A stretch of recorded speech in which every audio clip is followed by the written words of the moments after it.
बच्चों, कल हम लोगों ने जहाँ पर नरेशन का टॉपिक छोड़ा था वहाँ से पुनः हम आज आरंभ करते हैं। आपको याद होगा कल हमने पढ़ाया था लास्ट में नरेशन के अंतर्गत हम 5 प्रकार के वाक्यों का अध्ययन करते हैं, जिसमें फर्स्ट था असर्टिव सेंटेंस, सेकंड था, थर्ड था इंपरेटिव सेंटेंस, फोर्थ था, फिफ्थ था एक्सक्लेमेटरी सेंटेंस। ये मीनिंग के आधार पर सेंटेंस जो होते हैं वो 5 प्रकार के होते हैं, जिनका हमें नरेशन के अंतर्गत एक एक करके विस्तृत अध्ययन करना है। जिस तरह हमने टेंस में 4 प्रकार के वाक्यों का अध्ययन किया था हर टेंस में, उसी प्रकार से यहाँ इन 5 वाक्यों के अंतर्गत हम पूरे नरेशन का अध्ययन करेंगे। तो अब हम आज शुरू करते हैं। आज का पहला सेंटेंस जो है असर्टिव सेंटेंस। कौन सा सेंटेंस? Assertive sentence. और हम आज सीखेंगे असर्टिव सेंटेंस के जो भी नियम हैं, जो भी उसके तौर तरीके हैं, और उसको पढ़ते हुए हम असर्टिव सेंटेंस को जानेंगे, समझेंगे। तो आइए देखते हैं।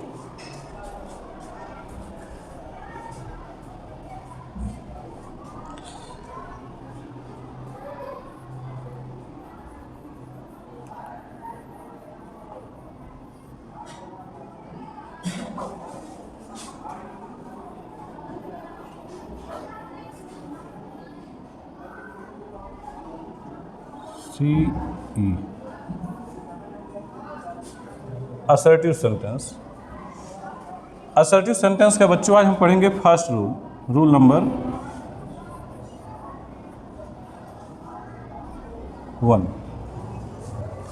कल एक चीज़ हमने बताया था कि जो डायरेक्ट होता है उसके 2 भाग होते हैं। डायरेक्ट के कितने भाग होते हैं? 2 भाग होते हैं। पहला भाग है रिपोर्टिंग वर्ब और दूसरा भाग है रिपोर्टेड स्पीच। पहला भाग क्या है और दूसरा भाग क्या है? Reported speech. अब थोड़ा सा आप जान लें रिपोर्टिंग वर्ब किसे कहते हैं। आपको पता होगा, जान भी रहे होंगे। तो कामा के बाहर का जो भाग होता है उसे हम क्या कहते हैं, और कामा के अंदर का जो भाग होता है उसे हम रिपोर्टेड स्पीच कहते हैं। बिल्कुल आप सही बता रहे हैं।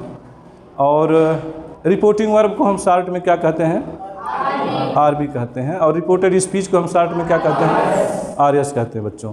तो चलिए इसी आरबी और आरएस के थ्रू हम अगला जो फर्स्ट रूल है उसे जानते हैं।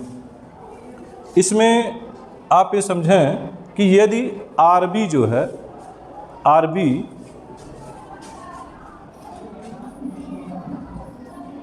आरबी हमारा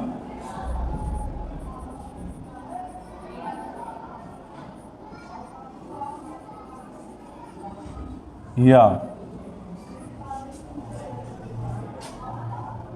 प्रेजेंट टेंस या फ्यूचर टेंस में हो, किस टेंस में हो?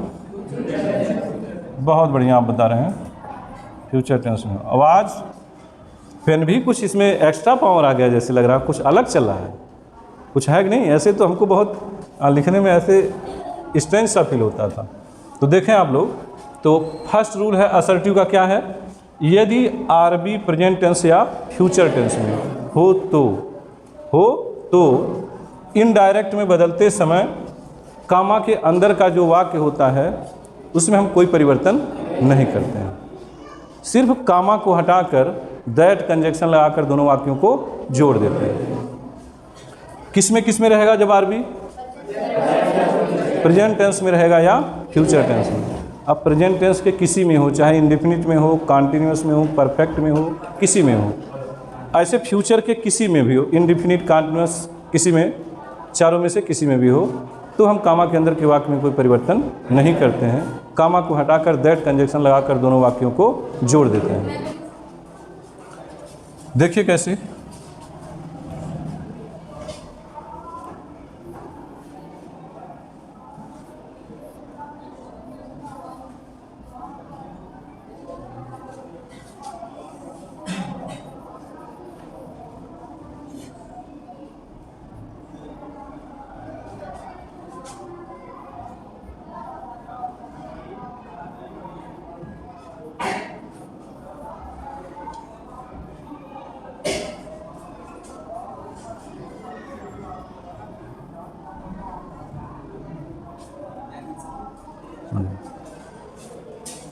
तो बच्चों अब आप देखें, राम सेज ये किस टेंस में है? राम सेज ये प्रेजेंट टेंस में है। राम सेज ये बाहर वाला वाक्य यानी आरबी जो है किस टेंस में है? किस में है? ये प्रेजेंट टेंस में है। अब जब ये आरबी प्रेजेंट में है या फ्यूचर में, तो अंदर किसी भी टेंस में हो उसे हमें थोड़ा भी फिक्र या चिंता करने की ज़रूरत नहीं है। हमें फिक्र और चिंता जो करना खाली इसी आरबी का करना है, और ये देखना कि प्रेजेंट में है कि फ्यूचर में है। अब प्रेजेंट और फ्यूचर में से दोनों में से किसी में भी हो तो कुछ मत सोचिए, कामा को हटाइए, दैट कंजक्शन लगाइए और दोनों को जोड़ करके इनडायरेक्ट में बदल दीजिए। कैसे? तो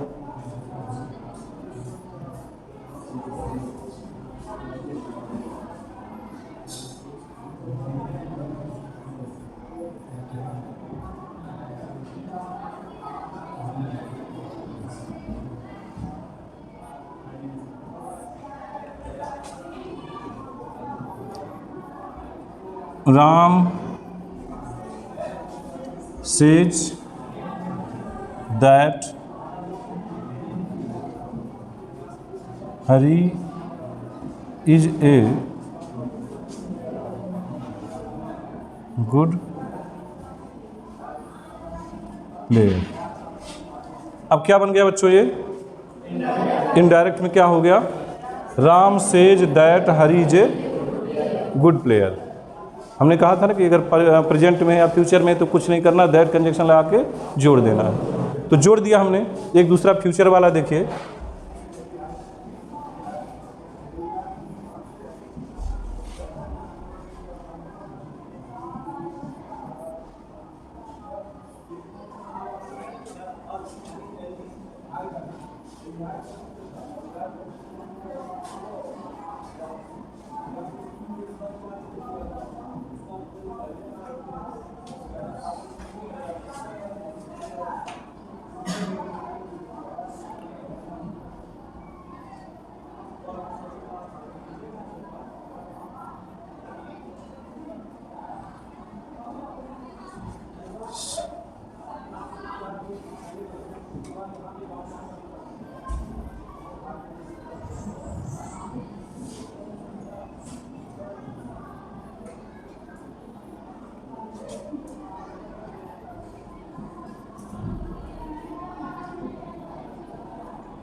Madan will say Harish is going to play cricket. अब ये जो आरबी है किस टेंस में है? फ्यूचर में है, क्योंकि फ्यूचर की सबसे बड़ी पहचान उसकी, ऐसे पहचान तो हम हेल्पिंग वर्ब से ही करते हैं, लेकिन फ्यूचर में पूरे इंडिफिनिट से ले करके फ्यूचर परफेक्ट कंटिन्यूअस टेंस तक सब में बिल और सेल आता है। और में तो थोड़ा सा अंतर भी रहता है, बदलता रहता है, लेकिन इसमें बिल और सेल साथ नहीं छोड़ता है। इंडिफिनिट से फ्यूचर परफेक्ट कंटिन्यूअस टेंस पे। क्या हुआ अमित? कुछ आई फ्लो वाला खतरा आपको भी मंडरा रहा है का? देखिए भाई, खतरा अगर मंडराएगा तो अगले लोगों को समेटिएगा मत, धीरे से उठिए। हाँ, परमिशन लीजिए, चले जाइए। हाँ, इन्फेक्टेड ना करिए लोगों को। तो देखें आप लोग, तो ये आरबी किस टेंस में है? फ्यूचर टेंस में। क्यों फ्यूचर टेंस में? कुछ पीछे के कुछ बच्चियां नहीं समझ पा रही होंगी कि ये फ्यूचर टेंस में क्यों है। क्योंकि फ्यूचर टेंस की सहायक क्रिया इसमें बिल आई हुई है, इस नाते किस टेंस में है? ये फ्यूचर टेंस में है। अब इसको भी इनडायरेक्ट में हम बदलेंगे तो बच्चों क्या हो जाएगा?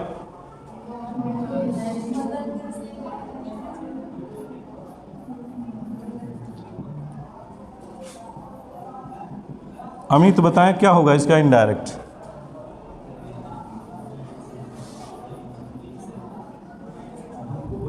अमित कुमार साहनी, अगर दो लोग हों तो दूसरे बताएं, और अगर केवल आप ही हैं तो आप ही बताइए।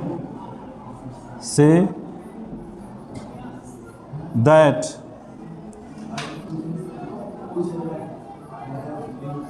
Harish is going to play cricket.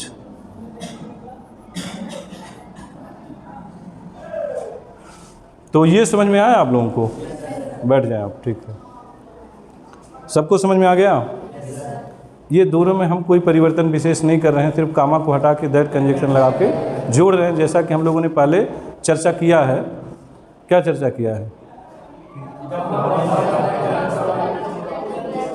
हाँ, बिल्कुल बिल्कुल सही, कि यदि आरबी प्रेजेंट टेंस में होगा या फ्यूचर टेंस में होगा तो कामा के अंदर के वाक्य में हम कोई परिवर्तन नहीं करेंगे, कामा को हटाएंगे,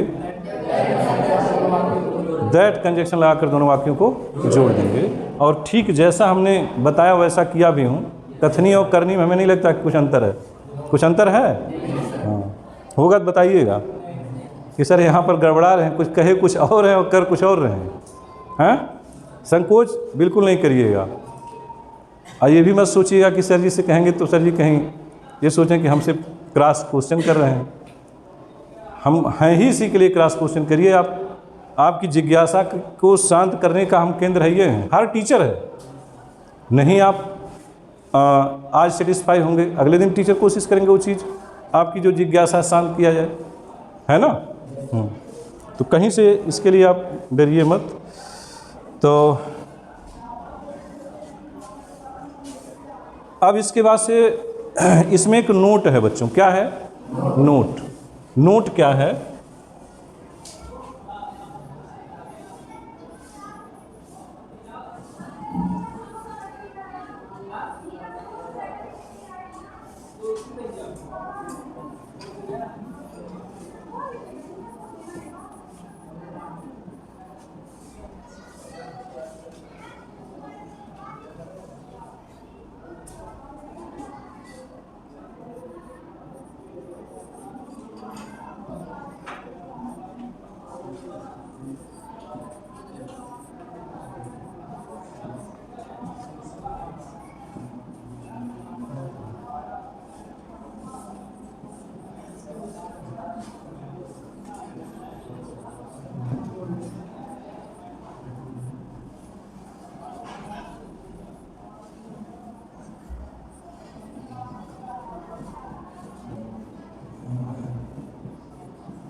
नोट यही है, यदि आरबी में ऑब्जेक्ट आ जाए, यदि आरबी में क्या आ जाए, तो हम सेज टू को चेंज करके किसमें, सेज टू को किसमें चेंज कर देंगे? टेल्स में। सेज टू को और सेड टू को, और अगर ऑब्जेक्ट नहीं आया है तो इनको नहीं बदलेंगे। सेज टू को, सेज टू को ये नहीं बदले जाएंगे, जैसा कि अभी हम अगले दो एग्जाम्पल में देखे हैं। सेज को हमने नहीं चेंज किया है, बिल से आया था एक, उससे पहले वाले में सेज आया था, लेकिन उसको हमने नहीं बदला। क्यों? क्योंकि उसमें ऑब्जेक्ट नहीं आया था। अब ऑब्जेक्ट क्या है? कुछ बच्चे ये भी सोच रहे होंगे कि ऑब्जेक्ट क्या है, तो आइए ऑब्जेक्ट हम देखते हैं।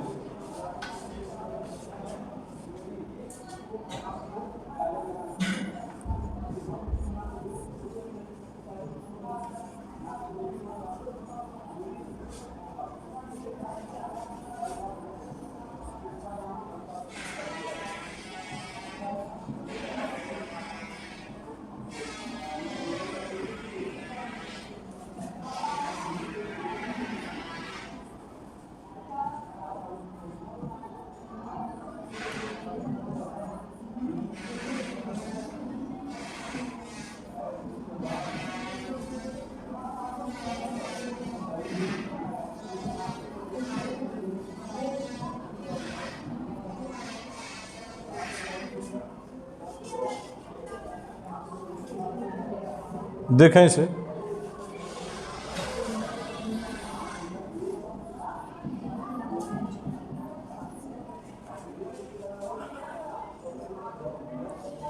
सेंटेंस हमारा डायरेक्ट का है, रोहन सेज टू गोपाल। क्या लिखा हुआ है?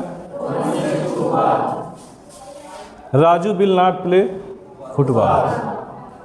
अभी इससे पहले जो दो हमने डायरेक्ट के एग्जाम्पल लिखे थे उसमें भी से या सेज या से आया था, लेकिन से या सेज के बाद फिर कुछ नहीं आया था। कुछ आया था? लेकिन यहाँ सेज के बाद देखिए गोपाल आ गया है, और यही गोपाल ही ऑब्जेक्ट है। गोपाल क्या है? और ये चीज़ उसमें नहीं आया था।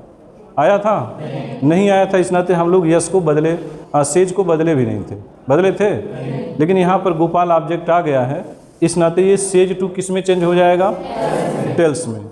और बाकी जो भी प्रक्रिया हम करते थे, जैसे उसको इनडायरेक्ट में चेंज करते थे, वैसे ही चेंज करेंगे। बस इतना सा परिवर्तन होना है। तो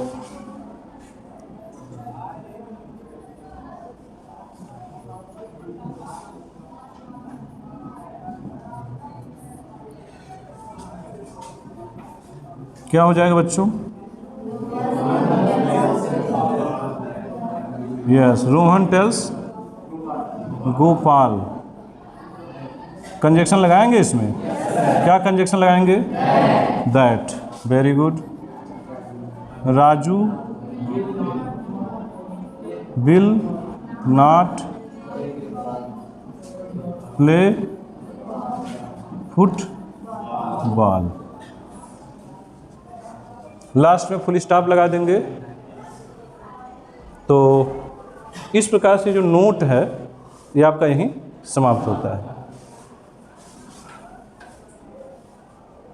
और अब इसके बाद से हम देखेंगे इसका दूसरा रूल, असर्टिव सेंटेंस का दूसरा रूल।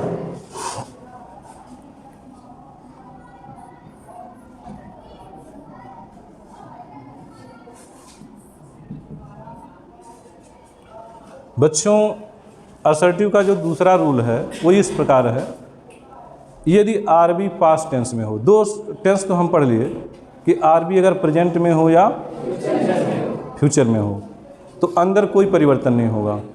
टेंस जैसा कि आप जानते हैं कितने प्रकार के होते हैं? 3 हैं। तो 2 में तो कोई चेंजिंग नहीं होना है। लेकिन अगर बाहर वाला यानी आरबी पास्ट टेंस में हो तो अब कामा के अंदर के वाक्य में 3 तरह के परिवर्तन होंगे, 3 प्रकार के परिवर्तन होंगे। वो परिवर्तन क्या है? वो परिवर्तन है, पहला परिवर्तन आप जाने, लिखते चल रहे हैं।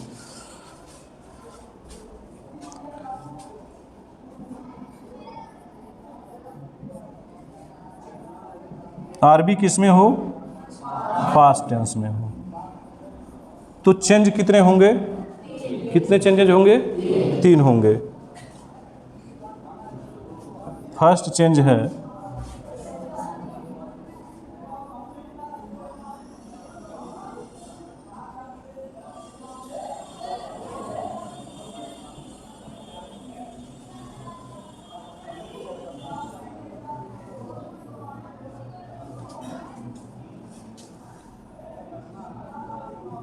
परिवर्तन।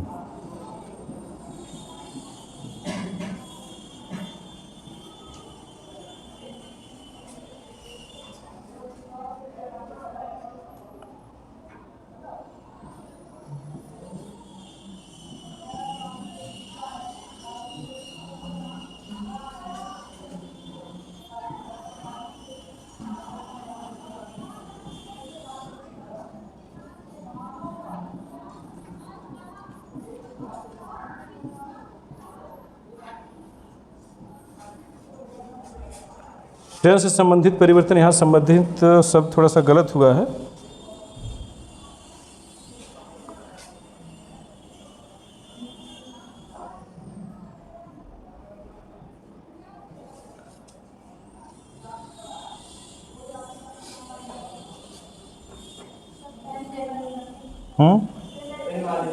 अरे पेन वाले पे बताया करिए भाई आप लोग।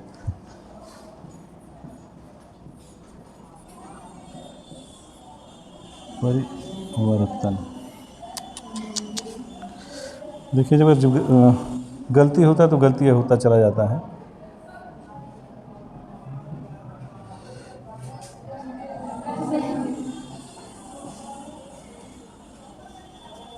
प्रोनाउन, प्रोनाउन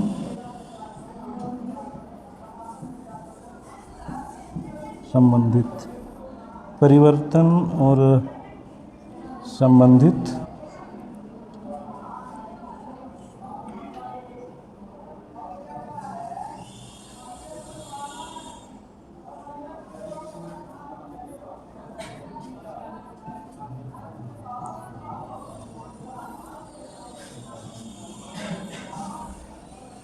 परिवर्तन।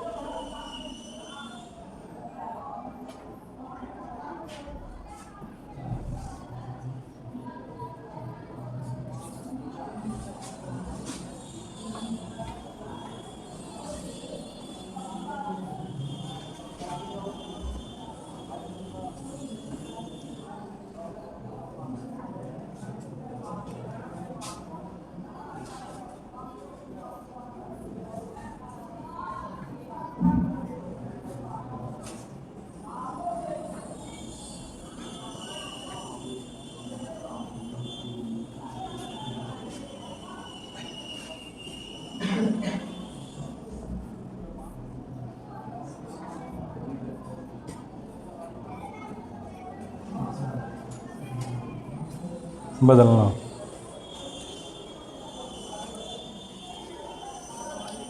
तो कितने परिवर्तन होंगे बच्चों? कौन कौन से परिवर्तन होंगे?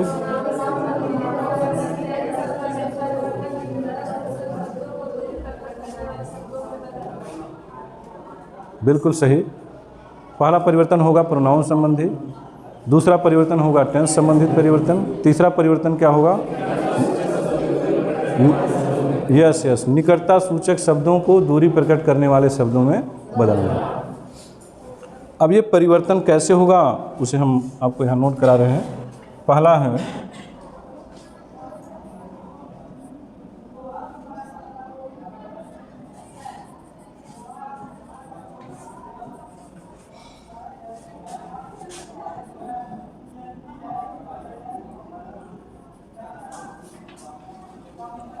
संबंधित, गलत हुआ ये भी, धित।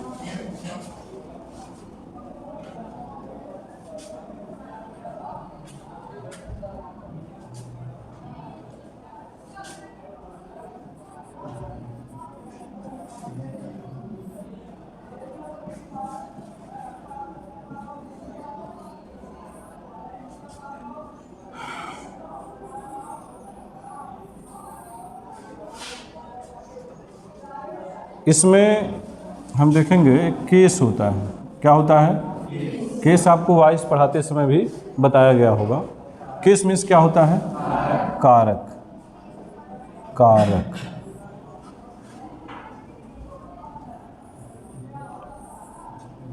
और केस कितने प्रकार के होते हैं? 3 प्रकार के होते हैं। कितने प्रकार के? कौन कौन से?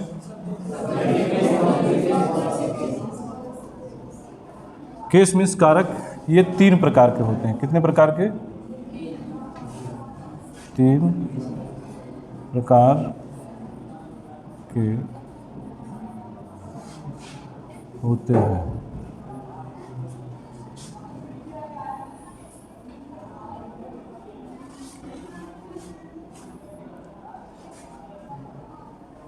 ऊपर कैसे हुआ इसका कुछ है? ये भी कहाँ से?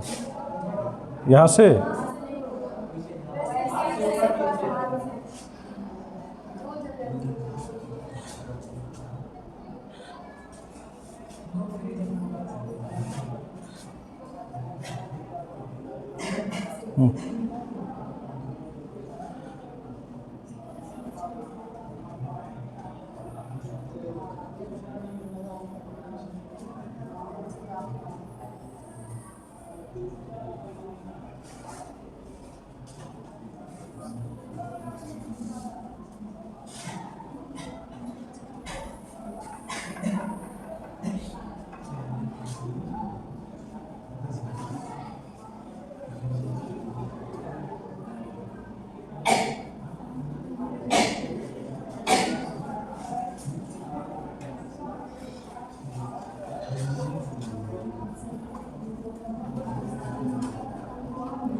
तो देखें आप लोग, ये केस कितने प्रकार के होते हैं? 3 प्रकार के। कौन कौन से? पासेसिव केस और सब्जेक्टिव केस, पासेसिव केस और ये आपको वाइस जब पढ़ाया गया था जिस वक्त बताया गया होगा, लेकिन इसमें एक न्यू चीज़ जुड़ी हुई है, पर्सन। क्या न्यू जुड़ गया इसमें? पर्सन।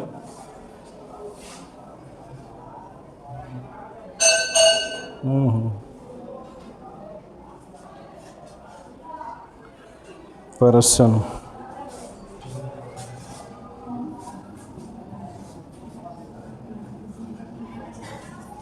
पर्सन।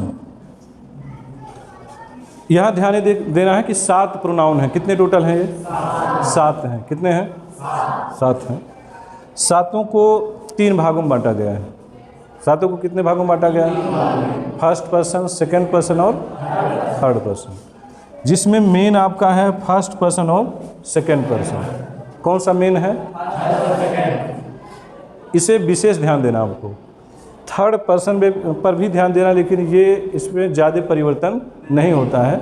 ज़्यादा परिवर्तन होता है फर्स्ट और सेकंड पर्सन में। तो विशेष ध्यान किस पे देना है?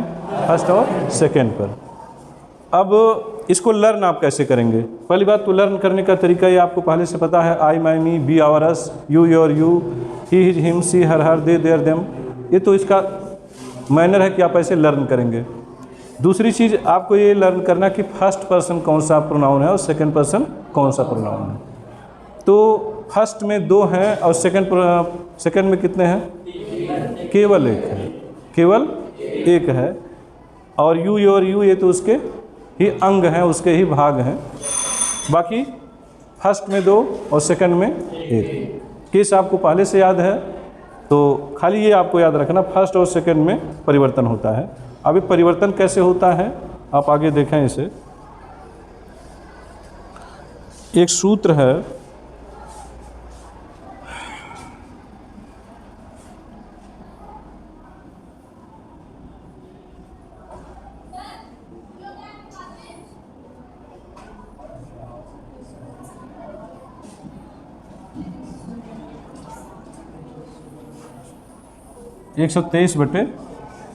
सन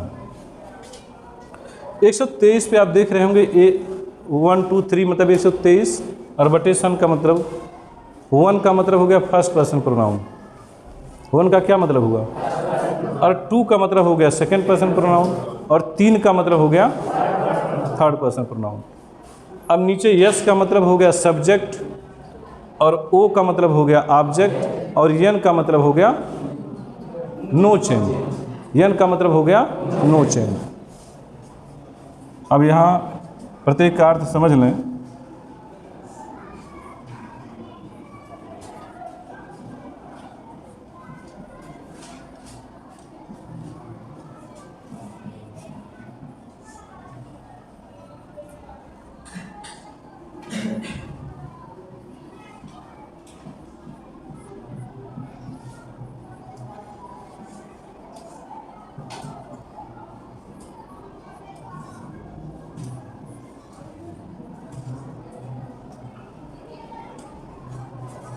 तो 1 का मतलब हो गया फर्स्ट पर्सन प्रोनाउन, 2 का मतलब सेकंड पर्सन प्रोनाउन और 3 का मतलब थर्ड पर्सन प्रोनाउन। और इसे देख लें आप, सन का क्या मतलब है? यस का मतलब सब्जेक्ट, ओ का मतलब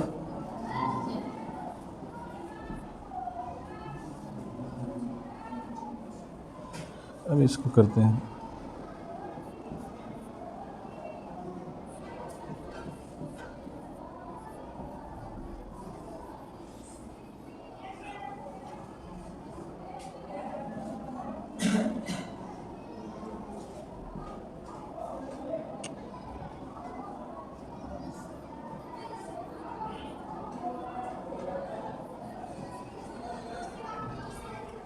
अब देखें इसे, यस का मतलब सब्जेक्ट, ओ का मतलब और एन का मतलब नो चेंज। जब हम प्रोनाउन को बदलेंगे तो बदलने से पहले हमें ये फार्मूला पता होना चाहिए 123 बटे सन। 123 बटे सन मतलब 123 बटे सन का मतलब ये हुआ कि यदि कामा के अंदर फर्स्ट पर्सन का प्रोनाउन आया हुआ है, कामा के अंदर कौन सा पर्सन प्रोनाउन आया है, तो वो बदलेगा सब्जेक्ट के अनुसार। देखिए इसमें फर्स्ट किसके अनुसार चेंज होगा, और यदि कामा के अंदर सेकंड पर्सन का प्रोनाउन आया है तो बदलेगा, और यदि कामा के अंदर थर्ड पर्सन का प्रोनाउन आया है तो नो चेंज। मतलब यदि कामा के अंदर ही सी दे इट आया है तो उसमें कोई परिवर्तन हम नहीं करेंगे। लेकिन यदि कामा के अंदर आई आ गया, बी आ गया, यू आ गया, तो हम किसके अनुसार बदलेंगे इसको, सब्जेक्ट। यानी कौन सा सब्जेक्ट, आरबी का सब्जेक्ट, और कौन सा ऑब्जेक्ट, आरबी का ऑब्जेक्ट। अगर सेकंड पर्सन अंदर आया है तो आरबी के ऑब्जेक्ट के अनुसार हम उसे बदलते हैं। और कैसे बदलते हैं ये चीज़ हम कल सीखेंगे। तो आज का चैप्टर, आज का अध्याय, आज का टॉपिक बच्चों यहीं पर समाप्त होता है। इसके आगे हम कल अध्ययन करेंगे।